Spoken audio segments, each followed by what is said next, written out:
మనకి కొంతమందికి దీర్ఘకాలికంగా బాధపడుతూ ఉంటారు. ఈ కీళ్ళ నొప్పులు హ్మ్. కావచ్చు, బ్యాక్ పెయిన్‌కి కావచ్చు. ఇలాంటి వాళ్ళకి మీరు ఇచ్చే సూచనలేంటి? So, back pain or chronic pain కండిషన్స్‌కి చాలా కారణాలుంటాయి. లైక్ బ్యాక్ పెయిన్‌లో చూసుకుంటే మనకి కండరాల్లో వల్ల నొప్పి రావచ్చు. మయోఫేషియల్ పెయిన్ అంటాం. ఆర్ కొంతమంది డిస్క్ బల్జ్ అంటాం. సయాటికా అంటాం. సో, ఈ స్పైన్‌లో మనకి ఈ డిస్క్ అనేది బల్జ్ అయ్యి నర్వ్ మీద కంప్రెషన్ అయితే హ్మ్. దాన్ని సయాటికా అంటాం. సో, సయాటికా అంటే సయాటిక్ నర్వ్ మీద కంప్రెషన్.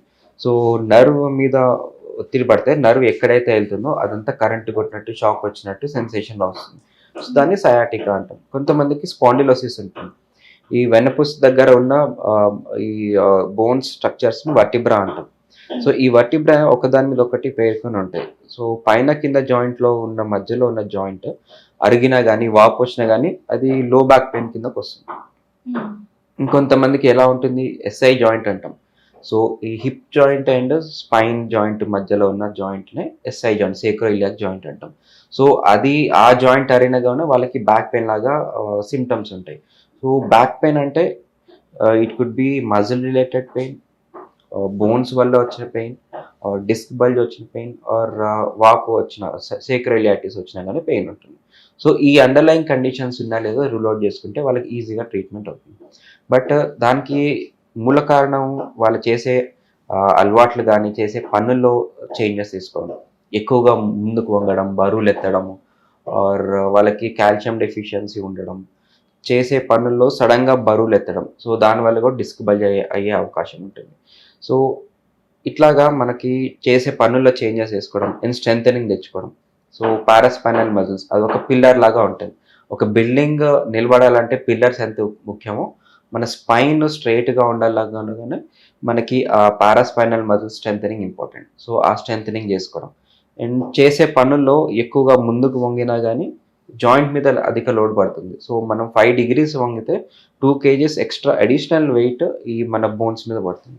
సో, అది ప్రివెంట్ జేసుకోవాలి. సో, చేసే పనుల్లో ఎస్పెషల్లీ సాఫ్ట్‌వేర్ పీపుల్ వాళ్ళకి ముందుకు వంగడము అండ్ కాన్‌స్టాంట్‌గా వర్క్ చేయడం, ప్రొలాంగ్ అవర్స్ వర్క్ చేయడం. సో, దానివల్ల కంటిన్యూయస్ స్ట్రెయిన్ అనేది వేర్ అండ్ టేర్ చేంజెస్ అవుతా ఉంటాయి. So, we okay. Have to prevent that. Especially every 1 hour 10 minutes walk చేయాలి. సో, ఈ వాకింగ్ వల్ల ఏమవుతుందంటే, ఈ స్పాంజ్ అనేది కన్సిస్టెన్సీ మెయింటైన్ అవుతుంది. సో, ఈ డిస్క్ అనేది ఒక స్పాంజ్ లాగా ఉంటుంది. ఎప్పుడైతే మూవ్‌మెంట్ చేస్తున్నామో, ఈ స్పాంజ్ కొంచెం పైకి కిందకెళ్ళి, దీంట్లో ఉన్న ఫుడ్ మెటీరియల్ గానీ, వేస్ట్ మెటీరియల్ బయటికి రావడం, లోపల రావడం జరుగుతుంది. సో, అలాగే దీనికి ఇది హెల్తీగా ఉంటుంది. మనం ఎక్కువ కూర్చున్నామనుకోండి, ఈ కాన్‌స్టాంట్ డిస్క్ మీద ప్రెషర్ పడ్డం.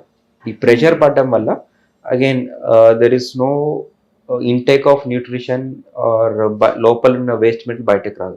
సో, ఇది హ్మ్. హార్డ్‌గా అయిపోవడం, డిస్క్ బల్జ్ అయిపోవడం ఆర్ కొంతమందికి డిస్క్ టేర్ అవ్వడం, డీజనరేటివ్ కండిషన్స్ అట్లాగా అవుతా ఉంటాయి.